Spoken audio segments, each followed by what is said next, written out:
ఓం తత్సత్. ఓం పార్థాయ ప్రతిబోధితాం భగవతా నారాయణేన స్వయం వ్యాసేన గ్రథితాం పురాణమునినా మధ్యే మహాభారతం అద్వైతామృతవర్షిణీం భగవతీం అష్టాదశాధ్యాయినీం అంబ త్వాం అనుసందధామి భగవద్గీతే భవద్వేషిణీం. ఓం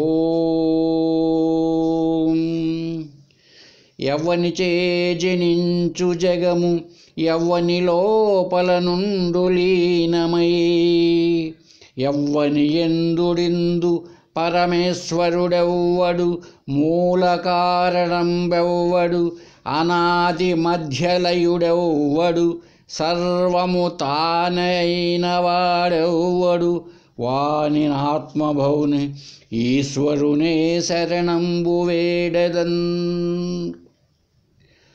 ఓం కస్తూరీ తిలకం లలాటఫలకే వక్షస్థలే కౌస్తుభం నాసాగ్రే నవమౌక్తికం కరతలే వేణుం కరే కంకణం సర్వాంగే హరిచందనంచ కలయన్ కంఠే చ ముక్తావళీ గోపస్త్రీ పరివేష్టితో విజయతే గోపాలచూడామణి. ఓం వసుదేవసుతం దేవం కంసచాణూరమర్దనం దేవకీ పరమానందం కృష్ణం వందే జగద్గురుం. ఓం తత్సత్. మనం సదాముక్తి సుధార్ణవంలో 5వ తరంగంలో ఉంటున్నాం. ఈరోజు 48, 49వ శ్లోకాలు చూద్దామండి. కేచిదేవ ప్రాప్నువంతి యతతాం పరమం పదం ముముక్షూణాం కుతః సర్వేరాప్నువంతీతి తే శృణు. సాగరైక్యం ప్రాప్తుమిచ్చన్ సర్వే ధావంతి నిర్జరాః వేగవంతో యాంతి పారం ఉపరోద్ధాన చాపరాః. శిష్యుడి ప్రశ్న ఒక శ్లోకంలో, గురువు యొక్క సమాధానం ఇంకొక శ్లోకంలో. ఏమిస్తున్నాడు ప్రశ్న? గురువుగారు, కేచిత్ ఏవ ప్రాప్నువంతి యతతాం పరమం పదం. ఎంతోమంది ఆ పరమపదం కోసం ప్రయత్నం చేస్తున్నారు. అయితే వాళ్ళల్లో కొంతమంది మాత్రమే ఆ జ్ఞానాన్ని, ఆత్మజ్ఞానాన్ని లేదా ముక్తిని పొందుతున్నారు. కానీ మిగిలిన వారు ఎందుకోసం పొందడం లేదు? ప్రయత్నమేమో చాలామంది చేస్తున్నారు, ఎంతోమంది చేస్తున్నారు. ముముక్షూణాం కుతః సర్వేనాప్నువంతి. ఎంతోమంది ప్రయత్నం చేస్తున్నారు మోక్షం కోసం. మరి ఎందుకని మోక్షాన్ని పొందడం లేదు, ఆత్మజ్ఞానాన్ని? ఏంటి కారణం అని ప్రశ్న వేశాడండి. అదే లోకంలో ఎంతోమంది ఎన్నో పనులు చేస్తుంటారు, ఎంతోమంది పరీక్షలు రాస్తారు. గ్రూప్ 1 కావచ్చు, యూనియన్ పబ్లిక్ సర్వీస్ కమిషన్ కావచ్చు, రాస్తారు వేల మంది. ఒకానొకడు మాత్రమే సెలెక్ట్ అవుతున్నారు, కానీ మిగిలిన వాళ్ళంతా ఎందుకు కావడం లేదు అనే ప్రశ్న కూడా వస్తూ ఉంటుంది మనకు. అలాగే ఏంటి లోపం? ఎక్కడో లోపం ఉంది. ఎక్కడుంది? ఎంతోమంది ప్రయత్నం చేసినా ఆ ప్రయత్నం సరి అయినది కాదు. సాధనలో ఉన్న లోపమే. అక్కడ గురువు లోపము. ఇప్పుడు స్కూలుకు పంపించామండి, చిన్న క్లాసులో 2వ తరగతిలో పిల్లవాడు రోజు, లేదా 1వ తరగతిలో రోజు స్కూలుకు పంపించాము. వాడు ఆ పలకను తన ఆసనం కింద వేసుకొని కూర్చొని కనీసం ఆలు కూడా రాయించుకోకుండా, ఆ టీచర్ రాయించిన ఆలను సైతం పట్టించుకోకుండా కేవలం పలక కడుక్కొని మాత్రమే కూర్చుంటే వానికి ఎలా వస్తాయి చెప్పండి అక్షరాలైనా? లేదు. ఇది వీడి లోపం. లేదు వీడేమో కరెక్ట్గా పోతున్నాడు, పలక కూడా ఉంది. అయితే పాపం ఆ ఒకటో టీచరు ఇంటి దగ్గర ఎక్కువ పనులు అన్నమాట, ఆయనకు వ్యవసాయం అంట ఏదేదో పనులు, స్కూల్కి వస్తానే నిద్ర వస్తుంది ఆయనకి. ఇప్పుడు ఆయన నిద్రావస్థలో సుషుప్తి అవస్థలో ఉంటాడు అనుకోండి ఆ టీచరు, గురువు గారు. ఆయన బోధించేది ఏం చెప్తాడు, ఏం రాయిస్తాడు, రాయించేది లేదు, ఏమి లేదు, బండ లేదు. కాబట్టి శిష్య లోపము ఉంది, గురు లోపము ఉంది. అందుకే శిష్య అర్హత, గురు అర్హత అంటుందండి. గురువు ఎలా ఉండాలి? శ్రోత్రియుడు, బ్రహ్మనిష్ఠుడుగా ఉండాలి. నీకు బోధ చేసేవాడు, బోధ చేసేటువంటి ఆ గురువు సద్గురు, సత్చిత్తానందమైన అద్వైత గురువుగా ఉండాలి. సరైన శృతి యుక్తి అనుభవం మేరకు నీకు బోధించాలి. ఇది గురువు లక్షణం. శృతులు బాగా తెలిసి ఉండాలి. తర్వాత అతను కూడా బ్రహ్మాభ్యాసంలో ఉండేవాడుగా ఉండాలి. అంతేగాని అతను యాత్రలు చేయిస్తారండి, లేకపోతే యజ్ఞాలు చేయిస్తారండి అనేవాడు ఉంటాడు అనుకోండి, అప్పుడు సరి అయినటువంటి జ్ఞానం లభ్యం కాదు శిష్యులకు. ఎందుకని? అది విధానం కాదు కదా. శ్రోత్రియం బ్రహ్మనిష్టం అన్నది అందుకోసమే. తాను బ్రహ్మనిష్ఠుడుగా ఉండాలి. అంటే నేనే పరబ్రహ్మను అన్న భావననే వెలుబుచ్చుతూ ఉండాలి. ఏం చేస్తూ ఉన్నా దాన్నే ఇతరులకు తెలియజేస్తూ ఉండాలి. అటువంటి భావనలో తాను కూడా ఉండాలి. అటువంటి గురువు లభ్యం కావాలి. శిష్యుడు చెప్పాడు ముందే, నిష్కామ కర్మయోగం లాంటి ద్వారా చిత్తశుద్ధిని పొంది ఉండాలి. భగవంతుని భక్తి లేదా ఉపాసన ద్వారా ఏకాగ్రత కలిగి ఉండాలి. సాధనా చతుష్టయ సంపద మేరకు ఎంతో వైరాగ్యాదులు, శమతమాదులు, వైరాగ్యము, తితిక్ష అంటే సహనము లాంటివి, ఇట్లాంటి లక్షణాలు కొన్నైనా కలిసి ఉండాలి. అప్పుడు మాత్రమే శ్రవణ మనన నిధిధ్యాసలకు వెళితే అప్పుడు వానికి ఆత్మజ్ఞానం లభ్యమవుతుంది, ముక్తిని పొందగలుగుతాడు. ఏమండి, ఈ సమాధానం అందరికీ తెలుసండి, నేను చెప్పాల్సిన అవసరం లే. అయితే లోకంలో ఏమైపోతున్నదంటే ఇప్పుడు ఎన్నో మతాలు మతం అంటే అభిప్రాయము అని అర్థం. ఎన్నో మతాలు వచ్చేస్తున్నాయి. శ్వాస పైన ధ్యాస పెడితే నీకు ముక్తి అంటాడు ఒక ఆయన. నువ్వు ప్రాణాయామం చేయవయ్యా నీకు ముక్తి అంటాడు ఒక ఆయన. యోగా చేయవయ్యా, ఆసనాలు వేయవయ్యా అంటాడు ఇంకొక ఆయన. 3 గంటలు ధ్యానం చేయవయ్యా నీకు మోక్షం అంటాడు ఇంకొక వ్యక్తి. ఏమండి, లేదయ్యా రోజు భజనకు రా నీకు ఆ దేవుడే ఇస్తాడు మోక్షం, ఆయన ఇస్తాడట అంటారు ఇంకొంతమంది. యజ్ఞయాగాదులు కర్మకాండంలో పాల్గొను, నువ్వు వేసిన నెయ్యంతా పైకి పోయి వాళ్ళంతా ఎవరు అగ్నిదేవుడు వాళ్ళకి చెప్తాడు, పైన వైకుంఠవాసనికో కైలాసవాసనికో నీకు మోక్షం అంటాడు ఇంకొక అభిప్రాయం. కాబట్టి ఏది అన్నటువంటిదే తెలియనటువంటి స్థితిలో మరి ముక్తి అంటే కూడా తెలియదు, మోక్షం అంటే కూడా తెలియనటువంటి పరిస్థితిలో చాలామంది ఉన్నారు. ఏంటి కారణం అని ఇంకొకటి వేస్తే అతడి యొక్క గత వాసనలు, సంస్కారము. అదే కదా వివేక చూడమనిలో చెప్పాడు. ఏమని? మనుష్యత్వం, ముముక్షుత్వం, మహాపురుష సంశ్రయ ఏతత్ దుర్లభత్రయం. ఈ 3 దొరికేది చాలా కష్టమయ్యా బాబు. మనిషిగా పుట్టడమే అన్నదే చాలా అదృష్టం చేసుకొని, ఎంతో పుణ్యం చేసుకొని మానవ జన్మ వచ్చినది మనుష్యత్వం. ఇక ముముక్షుత్వం, నాకు మోక్షమే కావాలి అన్నదన్న ఉండాలి. అది సాధనా చతుష్టయ సంపదలో ఉన్నదే ముముక్షుత్వం. అంటే నాకు ముక్తియే కావాలి. అంటే ఏంటి ముక్తి అంటే? నాకు బంధమే ఉండకూడదు, నాకు జన్మ రాకూడదు అన్నదన్నా ఉండాలి.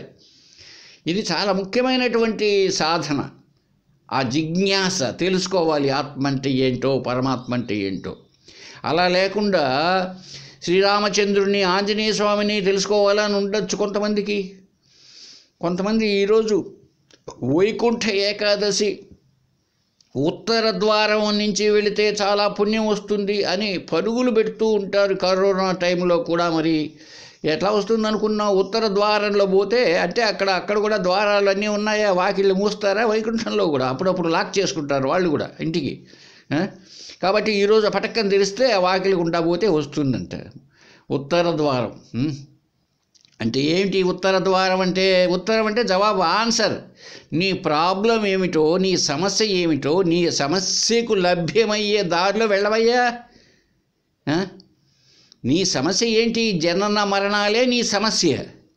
ఈ సమస్యకు ఉత్తరం జవాబు ఏంటి? నువ్వు ఆత్మతత్వాన్ని గ్రహించడం. ఈ దారిలో వెళ్ళు, ఉత్తర ద్వారంలో జవాబు దొరికే ద్వారంలో వెళ్ళు. అది పోయి తలుపు ఉత్తర వైపు తెరిస్తే పోతే మోక్షం అంటారు కొంతమంది. మరి ఇటువంటి పరిస్థితుల్లో అందరికీ ఎలా లభ్యమవుతుంది? సరే, బాగుందండి. ఇప్పుడు శ్లోకంలో చూద్దాం ఏం చెప్పాడో సమాధానం గురువుగారు. సాగరైక్యం ప్రాప్తుమిచ్చెన్ సర్వే ధావంతి నిర్జరాః వేగవంతో యాంతి పారం ఉపరోద్ధాన చ అపరాః. మంచి ఎగ్జాంపుల్తో చెప్తున్నాడండి. చూద్దాం ఇక్కడ సమాధానం ఏం చెప్పాడు.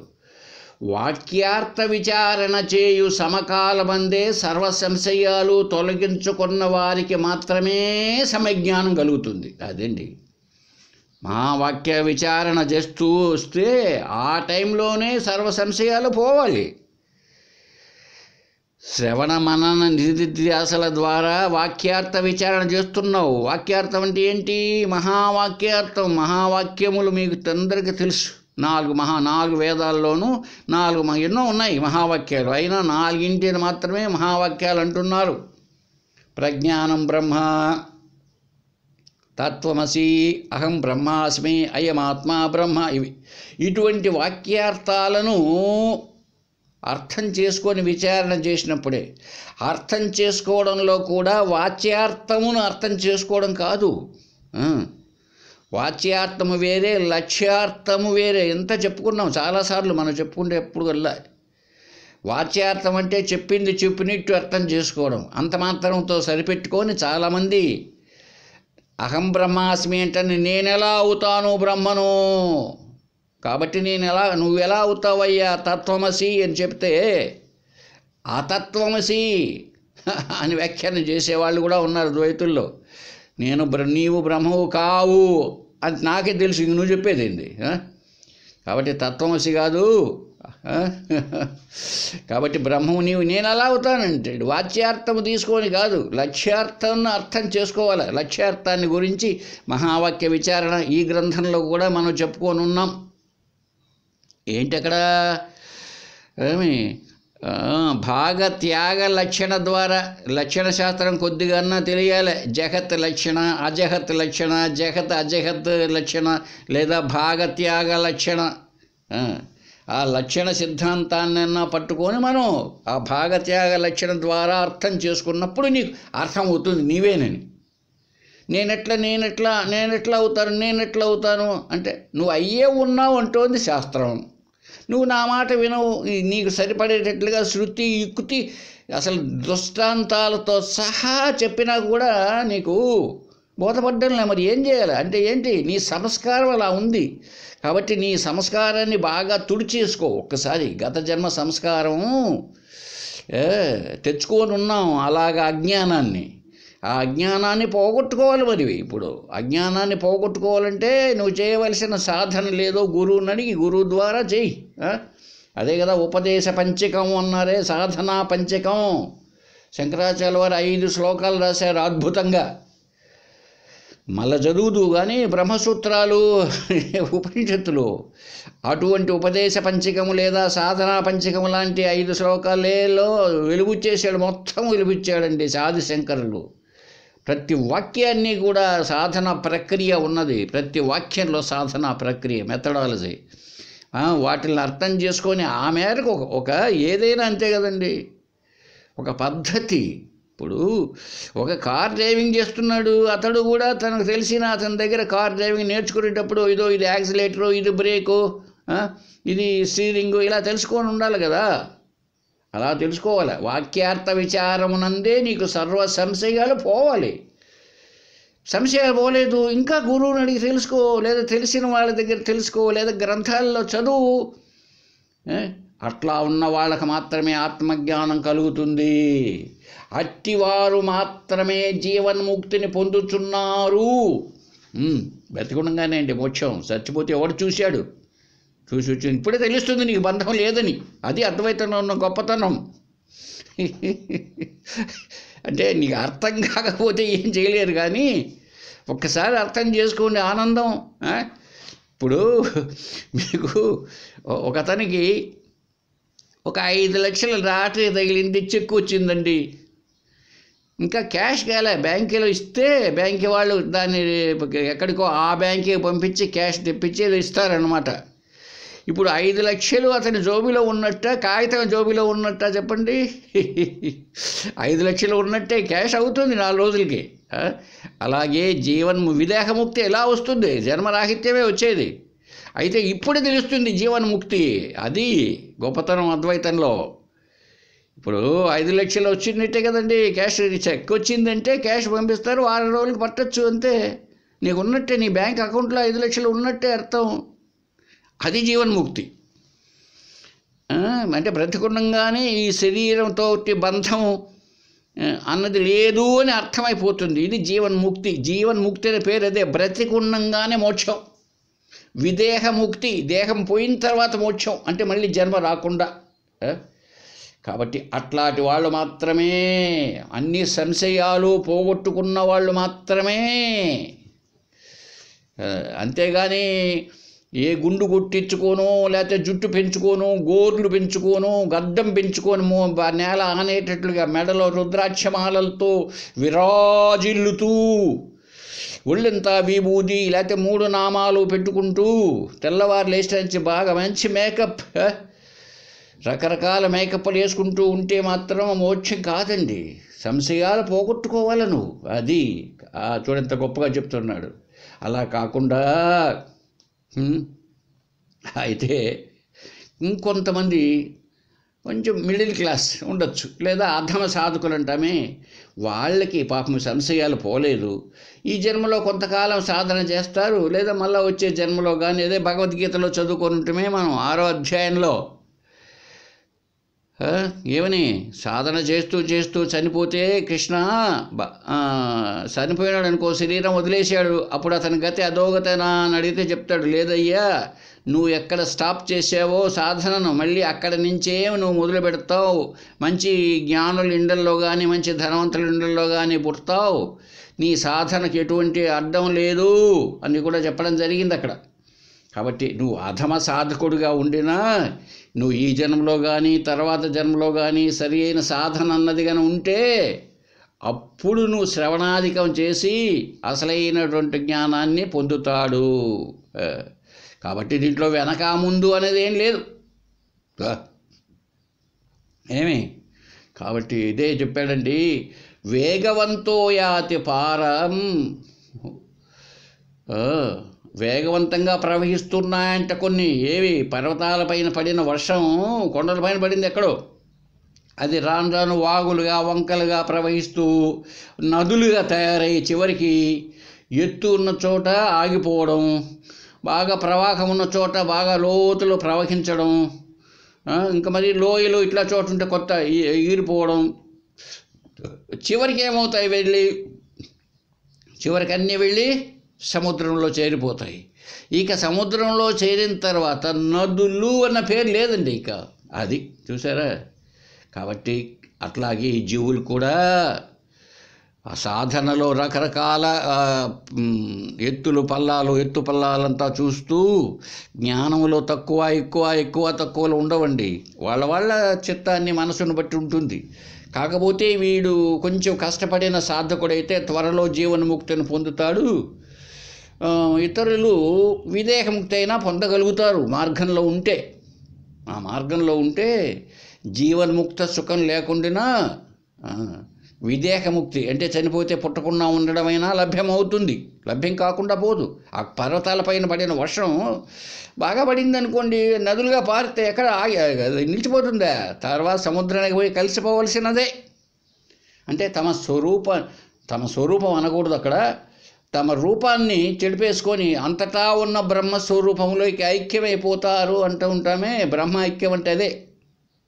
అంటే ఈ జీవుడు బ్రహ్మలో చేరిపోవడం కాదండి, జీవబ్రహ్మ ఐక్యం అంటూనే. ఇప్పుడు నది సముద్రంలోకి చేరడం కాదండి అసలుకి. మనం అంటున్నాం వ్యవహారంలో, నది అంటే ఏంటండి, నీరే. సముద్రం అంటే నీరే. నీరులో చేరిపోవడం ఏముంది, పోయి కలిసిపోతున్నది కదా అనొచ్చు. అసలే నది పుట్టుకు ఎక్కడి నుంచి వచ్చింది? సముద్రం నుంచే వచ్చింది, ఆ నీటి నుంచే. అదే మేఘాలు అయింది, అదే వర్షమైంది, అదే ఇప్పుడు దాంట్లో మార్పు ఎక్కడొచ్చింది చెప్పండి? మనకేమైందంటే ఎక్కువగా ప్రవాహంగా ఉంటే దాన్ని మనం నది అంటున్నాం. అక్కడ నిలకడగా ఒకే చోట్ల ఉంటే అపారమైన లోతుతో ఎందుకు ఉంటే దాన్ని సముద్రం అంటున్నావు. నీరే అంతే, H2Oనే, అంతా H2Oనే. కనుక జీవబ్రహ్మ ఐక్యం అన్నది కూడా తప్పే. జీవుడే బ్రహ్మ అయి ఉన్నాడు. తత్వమసి, తత్వమసి, ఆ పరబ్రహ్మం నీవు అయ్యే ఉన్నావు. ఇప్పుడు నీకు తెలియలేదు ఏం బాబు శిష్య? కాబట్టి మోక్షం కొరకు ప్రయత్నం చేసే వాళ్ళందరూ కూడా ముక్తిని పొందక కొంతమంది అంటున్నావే, ఇది తప్పు. అక్కడెక్కడో నువ్వు మోక్షం కోసం ప్రయత్నం చేసేవాళ్ళు కాకుండా ఉండవచ్చు మిగిలిన వాళ్ళందరూ. నిజానికి ముముక్షువులుగా ఎవరైతే అయ్యారో వాళ్ళకి తప్పనిసరిగా జీవన్ముక్తి లేదా విదేహముక్తి ఉంటుంది.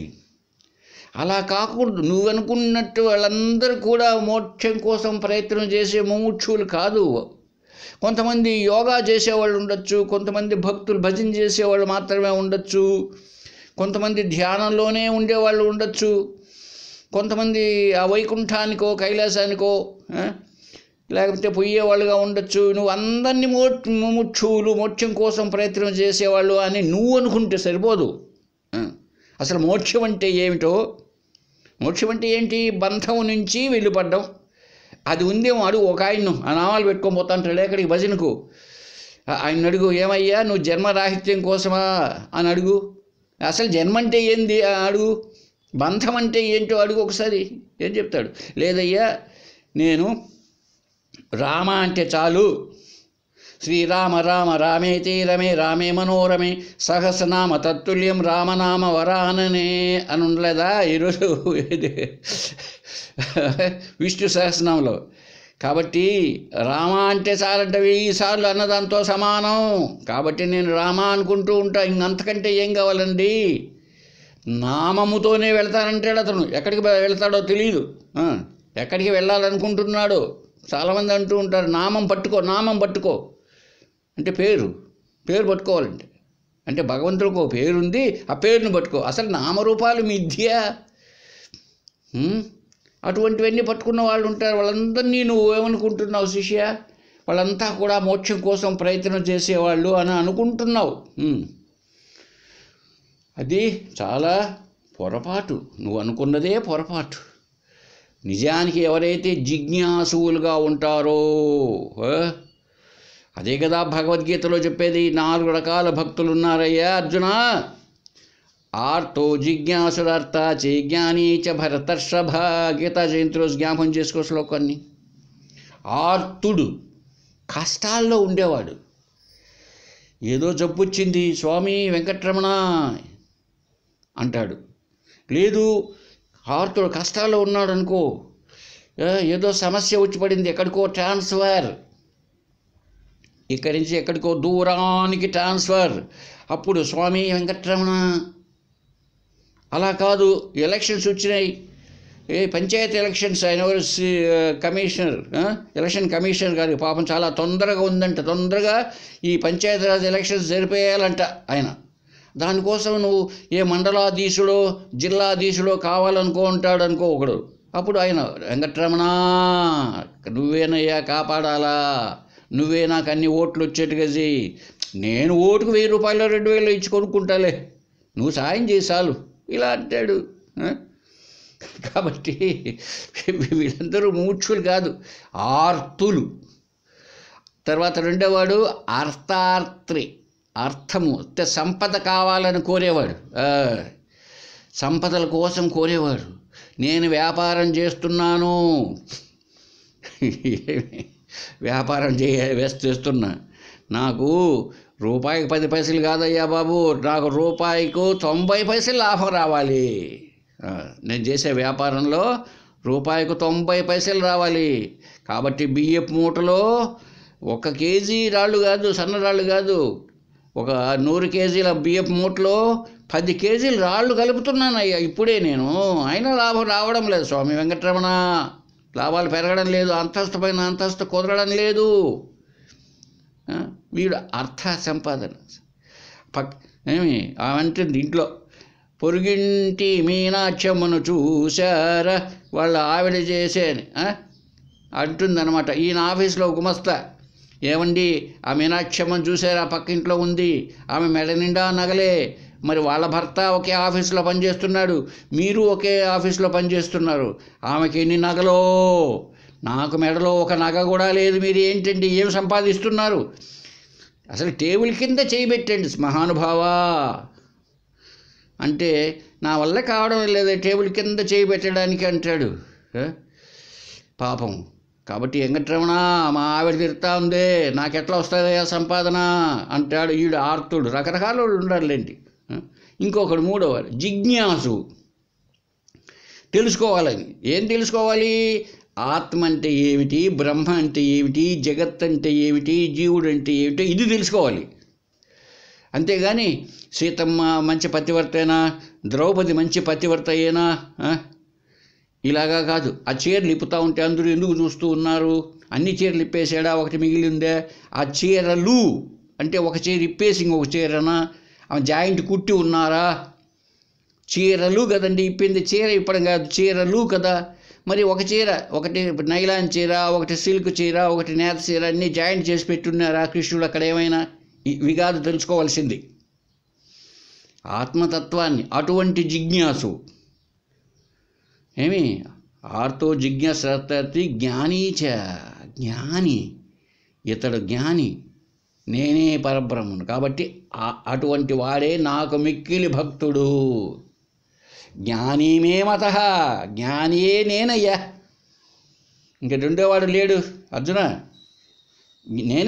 నేను అంటే ఎవరు? ఆత్మయే. జ్ఞాని అనేవాడు ఆత్మయే, పరబ్రహ్మయే. బ్రహ్మవిత్ బ్రహ్మయే భవతే, బ్రహ్మను తెలుసుకున్నవాడు బ్రహ్మమే, నేనే. మరి ఇటువంటి నలుగురు భక్తులు ఉన్నారు చూసావా, నలుగురు భక్తులే. కనుక నువ్వు అట్లాంటి వాళ్ళందరినీ చూసి అబ్బా ఎంతమంది పోతున్నారయ్యా, ఎంతమంది గుళ్ళకు పోతున్నారయ్యా, దీన్ని చూస్తున్నావు నువ్వు. కనుక ఎంతమంది ఈరోజు గీతా జయంతి ఎంతమంది పారాయణం చేస్తున్నారో చూడు. ఒక్కసారి గీతాలన్నీ పట్టుకొని ఉంటారు, పోతూ ఉంటారు గీతలు పట్టుకొని. వైకుంఠ ఏకాదశి ఈరోజు రాత్రులు భోంచేయకుండా చూడు ఎంతమంది ఉంటారో. నిద్ర మేల్కోవడానికి 3 సినిమాలు వేస్తారు ఈరోజు సినిమా హాళ్ళల్లో, 3 సినిమాలు చూస్తూ ఉంటారు. కొంతమంది నిద్ర మేల్కోవడానికి పాచికలాడుతూ ఉంటారు, కొంతమంది పేకట ఆడుతూ ఉంటారు. నిద్ర మేల్కుంటే పుణ్యం. కాబట్టి నిద్ర మేల్కొండేదానికి మంచి పనులు, వాళ్ళు చేసే పనులు అద్భుతమైన పనులు చేస్తూ ఉంటారు. కాబట్టి వీళ్ళందరూ మోక్షం కోసం ప్రయత్నం చేసేవారు కాదు నాయనా. నిజమైనటువంటి మోక్షం కోసం ప్రయత్నం చేసేవాళ్ళే అయితే ఆ నదులు ఎలా పర్వతాలపైన పడి రకరకాలుగా వస్తూ ఉన్నప్పటికీ, వాగులుగా వంకలుగా, ఒకచోట ఆగుతుంది, ఒకచోట లోయలేకపోతుంది, ఒకచోట వెడల్పుగా పోతుంది, ఇలా నదులు వెళ్ళి చివరికి సముద్రాన్నే కలుస్తాయి. గుర్తుపెట్టుకో. కాబట్టి నీకు తెలిసినంత వరకు మంచి గురువు దగ్గరికి వెళ్ళి సాధన చేసే ప్రయత్నం చెయ్యి. నీకు తెలిసిన వాళ్ళకు కూడా చెప్పు. అది సరే. తర్వాత 50వ శ్లోకం చూద్దాం. 50-51. వృధా కిమ ప్రాప్తవతా ముక్తిం మోక్షాప్తి సాధనం ఇది చేత్ న దృఢీభూతే జ్ఞానేభ్యేత్యపి సక్రమాత్ ఉచ్చై భూమ్యాది సంరోధాత్ స్థిత్వాపి జలపూరణాత్ వర్ధమానోత్తరత్యబ్ధిం ఝరీకిం నావగాహతే. ఇక్కడ శిష్యుడు మంచి ప్రశ్న వేశాడండి. మళ్ళీ అదే మాదిరి ప్రశ్న ఇది కూడా. వృధా కిం అప్రాప్తవత ముక్తి మోక్షాప్తి సాధనం. మోక్షాన్ని పొందలేదు, అందరూ సాధన చేస్తున్నారు చెప్పాడు కదా ఇంతకుముందు ప్రశ్నలో శిష్యుడు. అందరూ సాధనలు చేస్తున్నారు, సాధనలు కాని సాధనలు, వాళ్ళంతా సాధకులు అని పేరు ఊరికే. వేషం వేసుకుంటానే అవుతుందండి. నక్క పులి వేషం వేసుకుందంట, అలానే ఉంటుంది ఇక్కడ. వేషం మాత్రం ఉంటుంది బ్రహ్మాండంగా. అదేదో శంకరాచార్యులు చెప్పాడు ఒకటి, ఉదర నిమిత్తం బహుకృత వేష. గడ్డాలు పెంచుతారంటే గుండ్లు పెంచుతారు, రకరకాల వేషం. ఎందుకంట?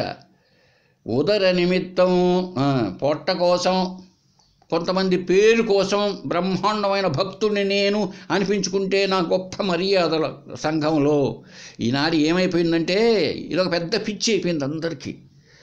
భక్తి పేరుతో చాలా బాబాలు గూబాలు ఆయన అన్నట్టు ఎంతోమంది తయారైపోయేటప్పటికి వాళ్ళ ఆదరణ చూసి, ఒక అమ్మగారంటే ఆమెకి సంవత్సరానికి 3,000 కోట్ల టర్నోవర్, ఇంకొక స్వామివారికి ఆయనకు కూడా 4,000 కోట్ల టర్నోవర్ అంట స్వామి సొమ్ము. సంవత్సరానికి ఆయనకు వచ్చే ఆదాయము. ఇలా ఎప్పుడైతే ఈ ఆదరణ, ఈ మనుషులను, ఈ పాద పూజలు ఇవన్నీ చూస్తే ప్రతి ఒక్కరికి ఒరే నేను కూడా స్వామిని అయితే ఎంత బాగున్నాను, స్వామిని అయితే నేను ఎంత బాగున్నా అనుకుంటూ ఉంటాయంట.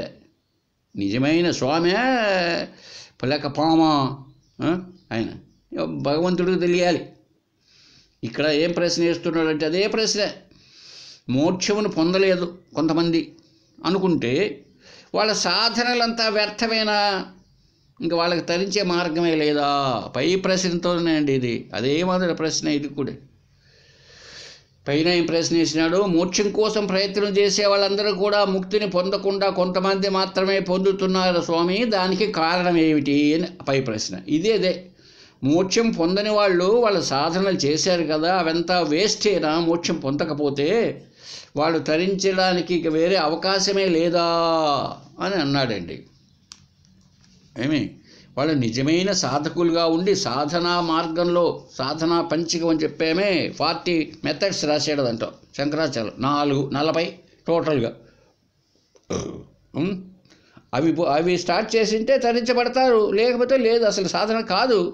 సాధకుడు ఎవరన్నారు? మోక్ష సాధకుడేనండి అసలైన సాధకుడు అంటే. సాధన చేస్తున్నానండి నేను కూడా అనొచ్చు చాలామంది. ఏం సాధన? ఆసనాలు వేసే సాధన, తల కింద పెట్టి కాళ్ళు పైకెత్తే సాధన, ఊపిరి పీలుస్తూ ఊపిరిని చూస్తూ ఉండే సాధన, లేదా తాళం తీసుకొని తాళం వేసే ఇదంతా సాధన, లేదా చెంపలు కొట్టుకుంటే సాధన. ఇవి సాధనలు అవుతాయా? సాధన అంటే ఏంటి? సిద్ధి పొందడానికి. సిద్ధి అంటే ఏంటండి? అద్వైత సిద్ధే, తాను బ్రహ్మము కావడానికి చేసే సాధనే సాధన. తాను ఎక్కడికో పోవడం కోసం కాదు, తాను ఎక్కడికో పోవడం కోసమో రావడం కోసమో చేసే పనులన్నీ సాధనలు అనిపించుకో. ఆరోగ్యం కోసం చేసే పనులన్నీ సాధనలు అనిపించుకో. కాలక్షేపం, పురాణ కాలక్షేపం చేసేవాళ్ళంతా కూడాను, వినేవాళ్ళంతా కూడా సాధకులు అనిపించుకోరండి. కాలక్షేపం, టైంపాస్, టైం కిల్లింగ్. ఉన్న కాలాన్ని చంపేస్తున్నారు వాళ్ళు. ఉన్న కాలం కాస్త మానవ జన్మలో ఒక రోజు పోతే మైనస్ చేసేయండి ఒకసారి మన జన్మలో నుంచి. ఒకరోజు తగ్గిపోయినట్లే. అయినా ఏం చేస్తున్నారు? కాలక్షేపం చేస్తున్నారు వాళ్ళు. టైం పాస్, టైం కిల్లింగ్ చేస్తున్నారు, కాలాన్ని చంపేస్తున్నారు. వీళ్ళంతా అవుతారా? ఏనాయనా ఏం ప్రశ్న వేసినవరా? కాబట్టి వాళ్ళందరూ వేస్టేనా అన్నాడు. సరే, దానికి గురువుగారు ఇస్తున్నారు, లేదు నాయనా బాబు, వాళ్ళు నిజమైన సాధకులైతే వాళ్ళు కూడా తరిస్తారు. అయితే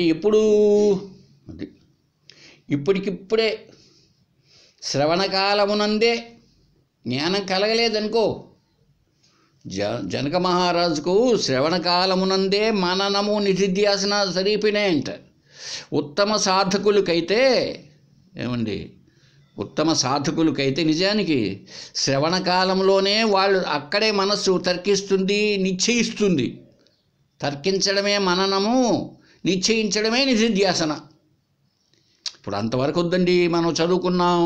మనం చదువుకుంటే రోజుల్లో కూడా హై స్కూల్ స్టడీస్లో ఇంటెలిజెంట్ ఫెలో టీచర్ చెప్తూనే గ్రహించేస్తాడు అట్ ఏ టైం. వాడి ఇంటికి పోయి మళ్ళీ చదవాల్సిన పని లేదు.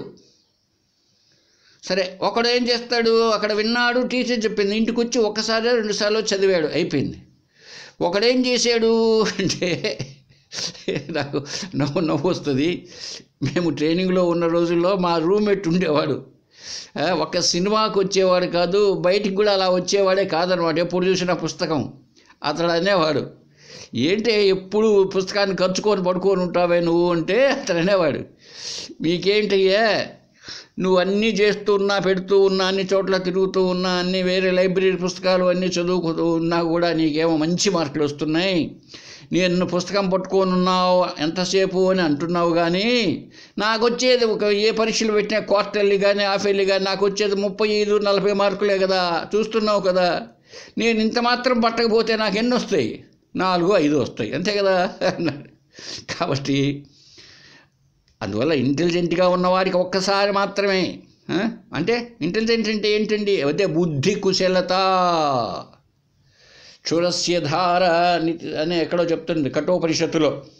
నీ మనస్సు భగవంతుని అర్చన చేసి చేసి, జపము ధ్యానం చేసి చేసి ఆ కత్తి యొక్క అది ఉంటుంది పదును అలా తయారు కావాలన్నమాట. సూక్ష్మ బుద్ధి అంటాడు అది. అందుకోసమేనండి అర్చనలు, పూజలు, ఉపవాసాలు, యాత్రలు, జపములు, ధ్యానములు. ఎందుకోసం అంటే ఏకాగ్రత్య ఉపాసన. నువ్వు ఉపాసన భగవంతుని బాగా ధ్యానం చేసావు, సాకార ఉపాసన అనుకోండి. భగవంతుడికంటూ ఒక రూపాన్ని, నామాన్ని కల్పించి ఆ నామాన్ని మాటి మాటికి అనుకుంటూ ఉంటే అది జపము. ఆ రూపంతో సహా చేస్తూ ఉంటే అది ధ్యానం. అలా చేసినప్పుడు ఐకాగ్రత్య ఉపాసన, భగవంతుని యొక్క భక్తిత్వ వల్ల, ఉపాసన వల్ల ఏకాగ్రత లభిస్తుంది, కాన్సన్ట్రేషన్. అది చాలా ముఖ్యం. అటువంటిది లభ్యమైందనుకోండి, శ్రవణంలోనే గురువుగారు చెప్పేటప్పుడే అర్థమైపోయింది అనుకోండి బాగా, అటువంటి వాడు అప్పుడే పొందేశాడు, అయిపోయింది డౌట్, నేనే బ్రహ్మను, నేనేం చేయాలి? ఇప్పుడు ఒకడేదో తెచ్చాడు, ఏంటి బాబు అది అన్నా, అదే సార్ కంప్యూటర్ అన్నాడు. ఓహో కంప్యూటర్, అర్థమైపోయింది నాకు. ఇప్పుడు ధ్యానం చేయాలన్నా దాన్ని అది కంప్యూటర్, అది కంప్యూటర్, అది కంప్యూటర్ అని అవసరంలే. ఏమండి? అలాగే కొంతమంది బాగా బుద్ధి కుశలత కలిగిన వాళ్ళు శ్రవణ కాలంలోనే జ్ఞానం కలుగుతుంది. ఇంకా మధ్య రకం వాళ్ళు వాళ్ళకి రాను రాను కాలాంతరమున బాగా మననం చేయాలి. అంటే సరి అయిన యుక్తుల ద్వారా, యుక్తులంటే ఎగ్జాంపుల్స్, తర్కబద్ధముగా తాను విచారణ చేయాలి. గురువుగారేమో చెప్పారు ఇలా అని, నువ్వే బ్రహ్మమురా అన్నాడు నాతో, నేను బ్రహ్మముని ఎలా అవుతానబ్బా అని నువ్వు తర్కించుకోవాలి. ఇక్కడ నేను అంటే గురువుగారు చెప్పినట్టు శరీరం కాదు కదా. నేను శరీరమునకు అంటే 3 శరీరములకు సాక్షిని కదా. ఈ పంచకోశముల అన్నమయ కోశం నుంచి ఆనందమయ కోశం వరకు గురువుగారు చెప్పారు కదా. ఈ కోశములకు నేను సాక్షి కదా, తెలుసుకునేవాణ్ణి కదా నేను. కాబట్టి ఈ శరీర దేహాత్మ భావనతో నేను ఆత్మ కాదు, బ్రహ్మ కాదు. ఎందుకు? ఇది పుట్టింది, పెరిగింది, రేపు షట్భావ వికారములు చెందుతూ, మార్పులు చెందుతూ చనిపోతుంది. దీన్ని చెప్పింది గురువుగారు నాకు కాదు.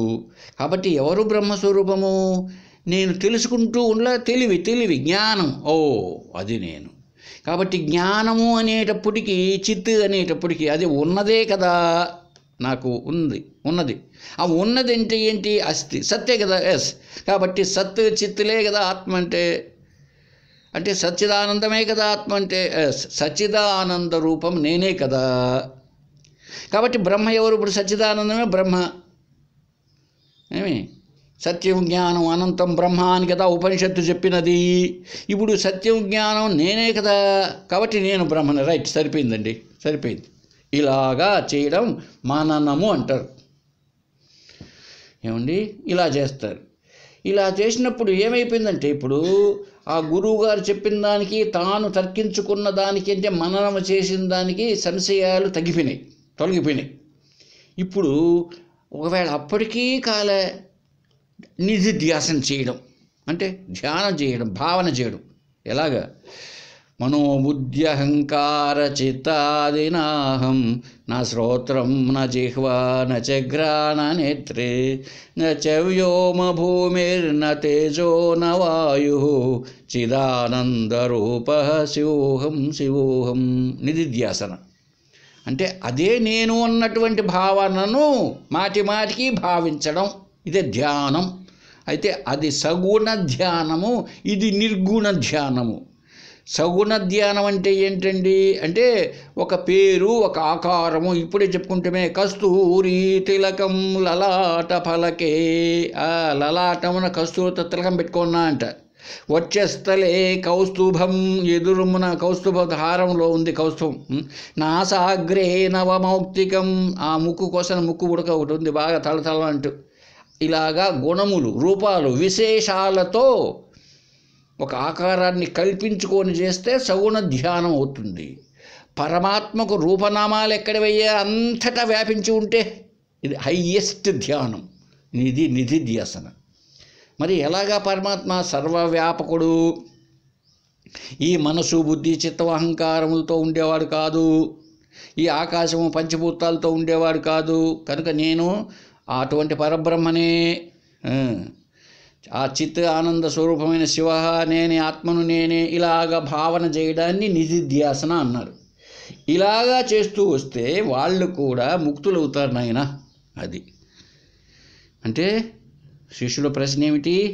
మోక్షాన్ని కోసం సాధన చేసేవాడికి ఆ ముక్తి లభ్యం కాకపోతే వ్యర్థమే కదా సాధన అని ప్రశ్న వేస్తే, కాదు నాయనా వాళ్ళు కూడా తరిస్తారు. అయితే నువ్వు వేసే ప్రశ్నలో ఎక్కడో లోపం ఉన్నది.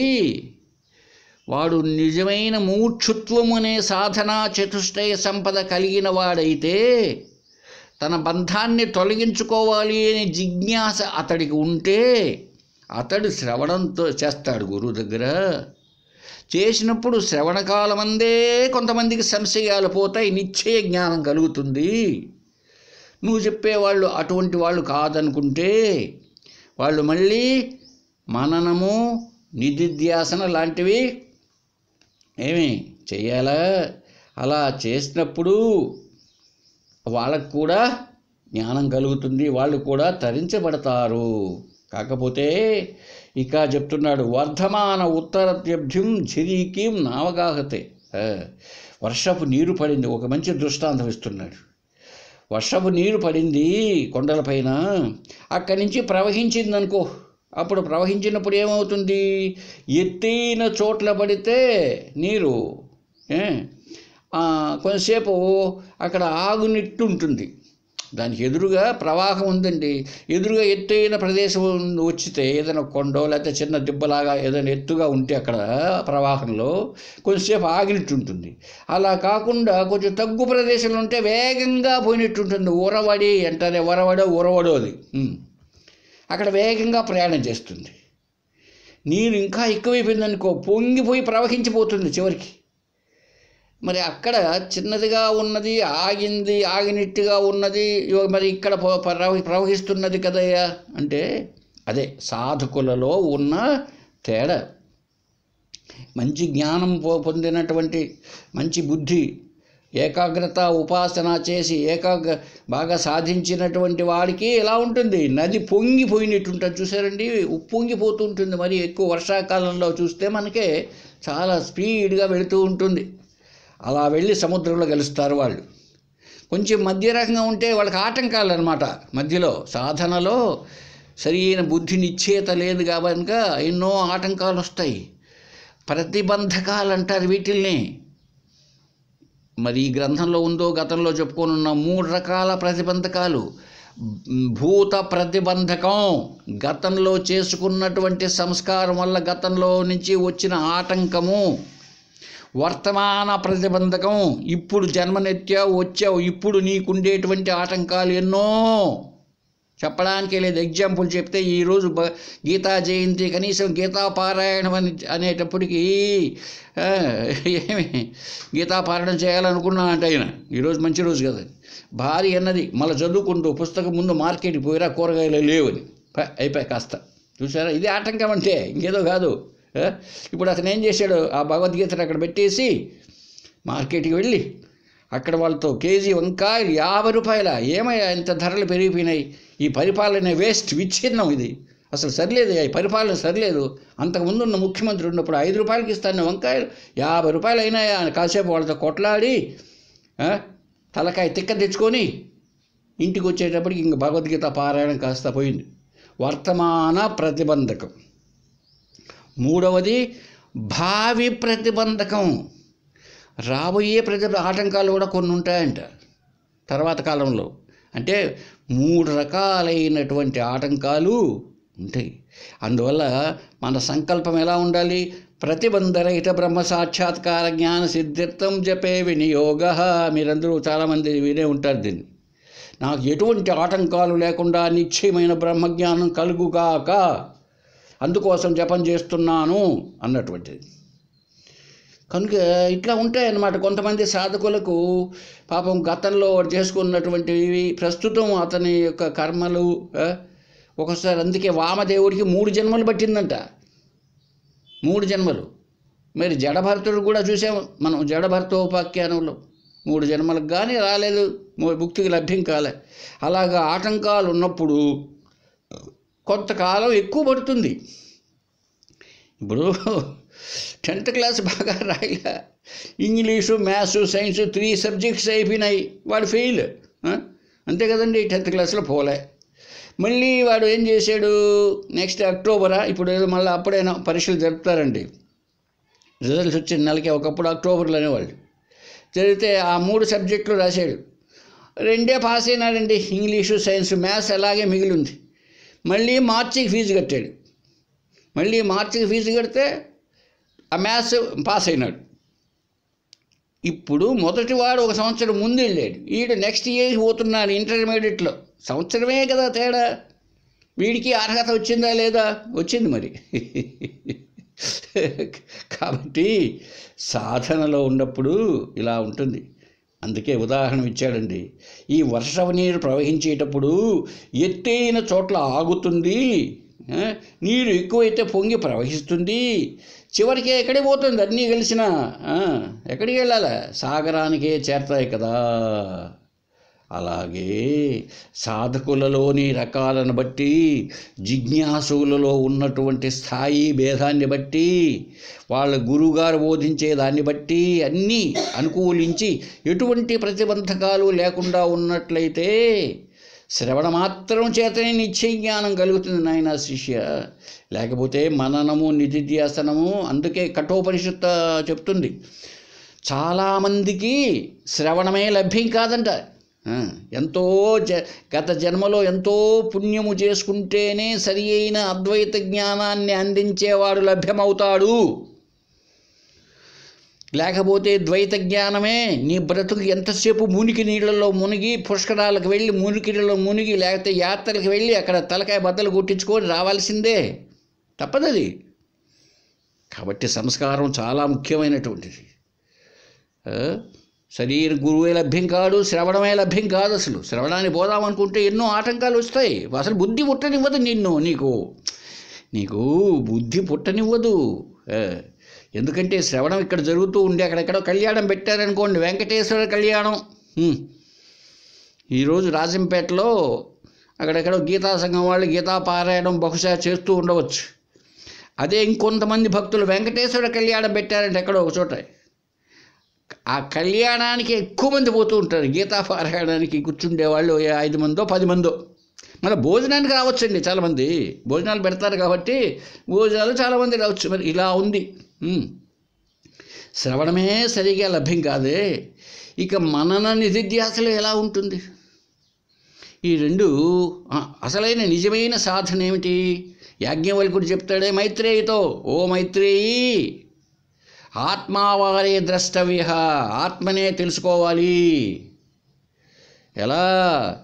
ఎలా తెలుసుకోవాలి? శ్రోతవ్యో మంతవ్యో నిధిధ్యాసితవ్య. ఇది సాధన. వినాలి, మననం చేయాలి, అంటే తర్కించుకోవాలి తను కొన్ని యుక్తుల ద్వారా, తర్వాత ధ్యానం చేయాలి, ఆ భావనలో ఉండిపోవాలి, నిశ్చయం చేసుకోవాలి. ఇది అసలైనటువంటి సాధన. ఇంతవరకు వచ్చేవాళ్ళు ఎక్కడండి? ఉండవచ్చు, శమధమాదులైతే ఉండొచ్చు చాలామందికి. మనోనిగ్రహము, ఇంద్రియ నిగ్రహము బాగా ఉండొచ్చు. పల్లెల్లో ఉండేటువంటి రైతుకు కూడా ఎన్ని ఉంటాయి. మంచి చలి పెట్టున్నా ఓర్చుకుంటూ ఉంటారు, పొలం దగ్గరికి పోతే తితిచ్చ బాగానే ఉంటుంది. అయితే శ్రవణ మనన నిధిధ్యాసలు ఇంకా ఆ స్థాయికి రాలేదే. అయితే వాళ్ళంతా వేస్ట్ అంటావా? కాదు. ఏదో ఒక జన్మకు వస్తారు వాళ్ళు కూడా, ఏదో ఒక జన్మకు రావలసే ఉంటుంది. కాబట్టి ఎవరు కూడా జిజ్ఞాసత్వం ఉండి మూర్ఛత్వం ఉంటే అది మాత్రం సాధన అన్నది వేస్ట్ కాదండి బాబు. సిద్ధిలో ఆలస్యం కావచ్చు కానీ, అద్వైత సిద్ధి లభ్యం కావాలంటే ఆలస్యం కావచ్చు కానీ, అద్వైత సాధనకు ఎవరైతే వచ్చేస్తారో, సాధకుడుగా ఎవరైతే తయారవుతారో, వాళ్లకు జీవన్ముక్తి లేకపోయినా విదేహముక్తి ఉన్నది. తర్వాత అంటే జన్మరాహిత్యం ఉన్నది. అయితే చాలామంది ఆ మార్గాన పోయేది, తను ఎన్నుకున్న మార్గాన్ని పోవడంలో ఉంది. తను ఎన్నుకున్నాడా లేదా, అది ఆ ఎన్నుకోవడంలో కూడా సంస్కారం ఉండాలి. ఆ సంస్కారాన్ని బట్టి సరి లభ్యమైతే వస్తుంది. సరే, నెక్స్ట్ క్లాస్లో చూద్దాం. ఓం పూర్ణమదః పూర్ణమిదం పూర్ణాత్ పూర్ణముదచ్యతే పూర్ణస్య పూర్ణమాదాయ పూర్ణమేవావశిష్యతే. ఓం శాంతి శాంతి శాంతి. హరి ఓం తత్సత్.